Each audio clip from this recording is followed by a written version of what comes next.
Oke, di video kali ini saya ingin memberikan preview match untuk pertandingan di hari Jumat nanti, tanggal 21 Juli ya. Kick-off-nya jam 3 sore waktu Indonesia bagian Barat, di mana ada derby dari Kalimantan, Borneo FC bertemu dengan Barito Putra, lalu ada derby dari Jawa Tengah antara PSS Sleman dengan PSIS Semarang.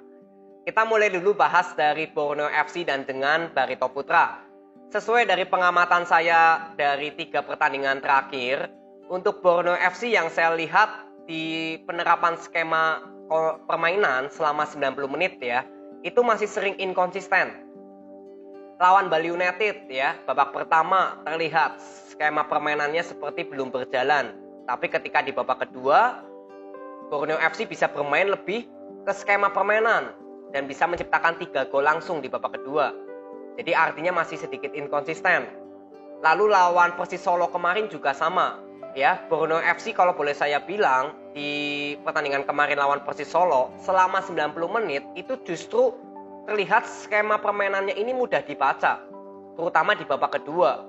Ya, skema permainan Borneo FC itu lebih mengandalkan sektor sayap dan lebih mengandalkan passing-passing atas, bola atas ya atau long ball. Jadi kreativitas di sektor tengah ini nggak berjalan maksimal. Nah, ini faktornya apa? Nah, ini saya akan bahas sambil berjalan ya. Lalu untuk Barito Putra, di 3 pertandingan terakhir, justru saya lihat permainannya cukup konsisten. Ya, skema permainan yang bisa diterapkan oleh Coach RD kepada pemain Barito, itu bisa dijalankan dengan sistem yang baik. Bagaimana zona pertahanan, lini tengah, lalu zona penyerangan, itu bisa terlihat hidup semua dari semua lini.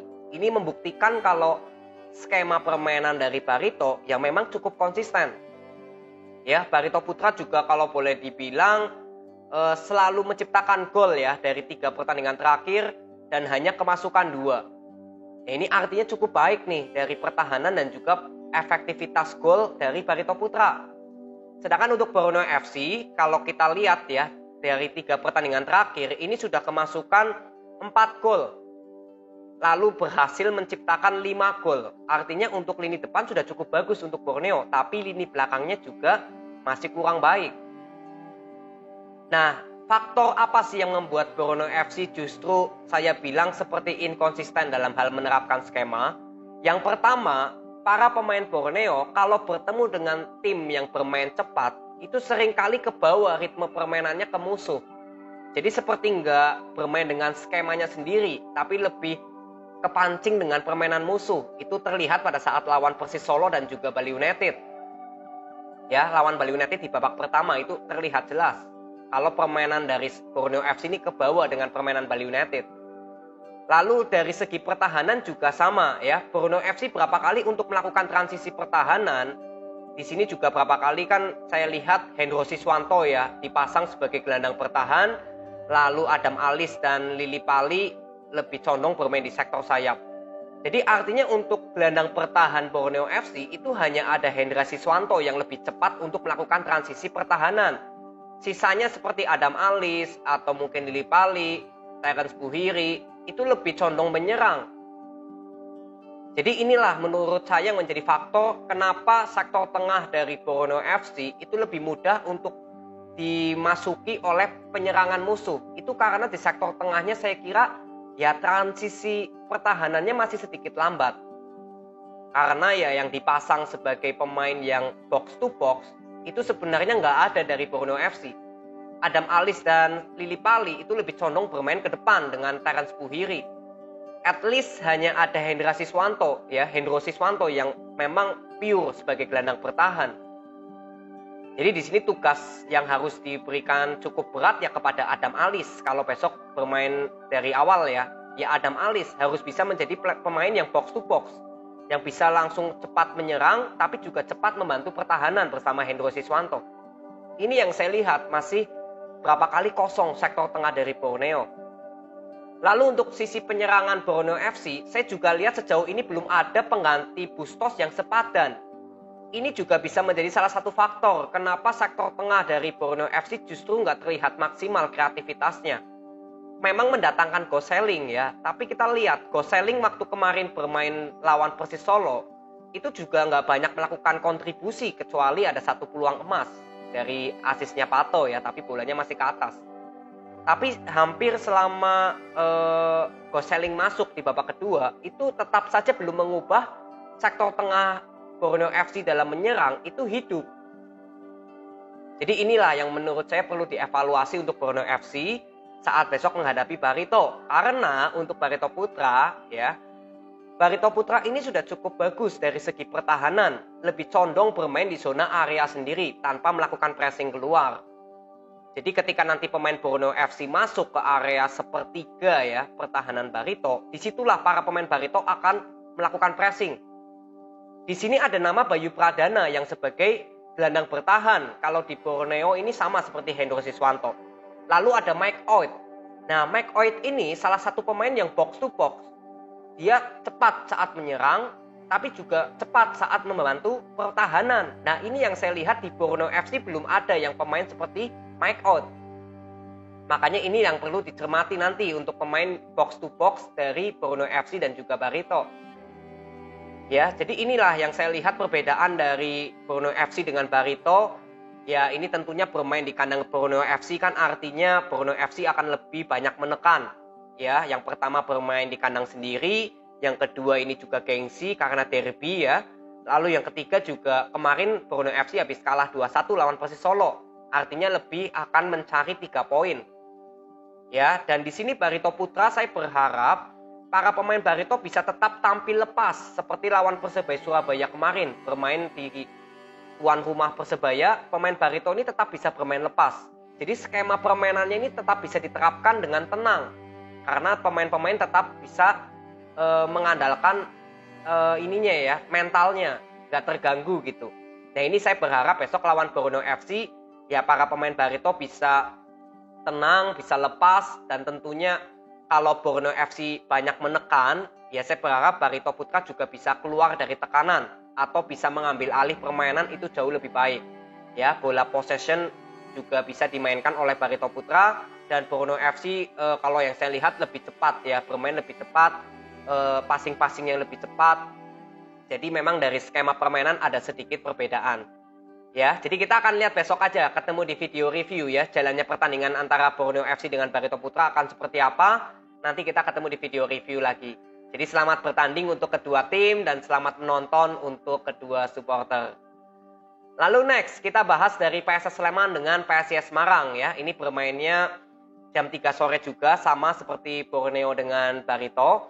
Jadi untuk PSS Sleman di pertandingan kali ini jelas yang saya ingin lihat adalah di skema penyerangan.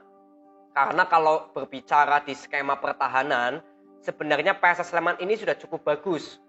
Ya, untuk melakukan transisi pertahanan PSS Sleman ini cukup bagus. Hamisi dan Kim ini pemain yang menurut saya cukup baik untuk menjaga pertahanan. Ya, Hamisi lebih bermain sebagai gelandang bertahan dan Kim sebagai pemain yang mensupport Bustos ya di sektor depan. Tapi di sini juga saya ingin melihat perform dari Kesano dan Yeven. Ini dua pemain yang masih menjadi sorotan saya. Saya berharap untuk Kesano besok jangan terlalu banyak membawa bola, tapi lebih banyak memberikan passing ke sektor tengah. Lebih baik Kesano lebih mencari posisi kosong agar bisa diberikan trupas-trupas oleh Bustos maupun Kim. Karena kemarin sebenarnya sektor tengah dari PSS Sleman ya pada saat lawan Persis Solo ya kalau nggak salah ya kemarin. Barito Putra ya sorry. Lawan Barito Putra itu kan kalah 3-1. Sebenarnya sektor tengah PSS Sleman ini sudah cukup bagus. Tapi ya itu, ketika menyerang, berapa kali ya Kesano lah terutama, seringkali lama membawa bola. Lalu Yeven juga berapa kali mendapatkan peluang, tapi nggak bisa maksimal menciptakan gol. Ini 3 pertandingan ya, Yeven belum bisa menciptakan gol sama sekali. Maka dari itu sebenarnya saya berharap Mihail bisa melakukan rotasi pemain. Mungkin Kesano bisa dicadangin dulu, Yeven bisa dicadangin dulu, agar bisa diberikan introspeksi atau evaluasi agar di pertandingan kedepannya bisa lebih kerja keras lagi di latihan. Ini bisa menjadi salah satu motivasi ketika pemain lagi nggak perform ya dicadangin dulu. Ini sebenarnya yang saya harapkan dari starting line up Mihail besok lawan PSIS Semarang. Dan untuk PSIS Semarang kemarin pada saat lawan Persebaya, kalau misalkan besok bermainnya akan seperti itu lagi, ya tentunya saya nggak memiliki evaluasi yang cukup banyak untuk PSIS Semarang. Karena PSIS Semarang kemarin lawan Persebaya itu sudah bermain cukup bagus. Di sektor pertahanan bagus, sektor tengah bagus, sektor penyerangan bagus.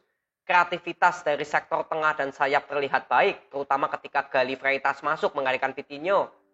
Ya, Vitinho juga mengalami cedera ya. Jadi mungkin besok ya harapan saya Gali Freitas atau mungkin Wawan ya bisa diganti menjadi starting ya, karena Vitinho nggak bisa masuk. Jadi inilah yang saya bilang bahwa PSIS Semarang kalau bisa bermain konsisten, ya sesuai dari pesan saya kemarin lawan Persebaya, ya ini saya kira lawan PSS Sleman harusnya bisa mengambil alih permainan. Tapi kembali lagi sektor tengah ya, menurut saya sektor tengah inilah yang akan mendapatkan banyak sekali pressure atau tekanan. Karena pemain tengah dari kedua tim saya bilang ini sama-sama bagusnya.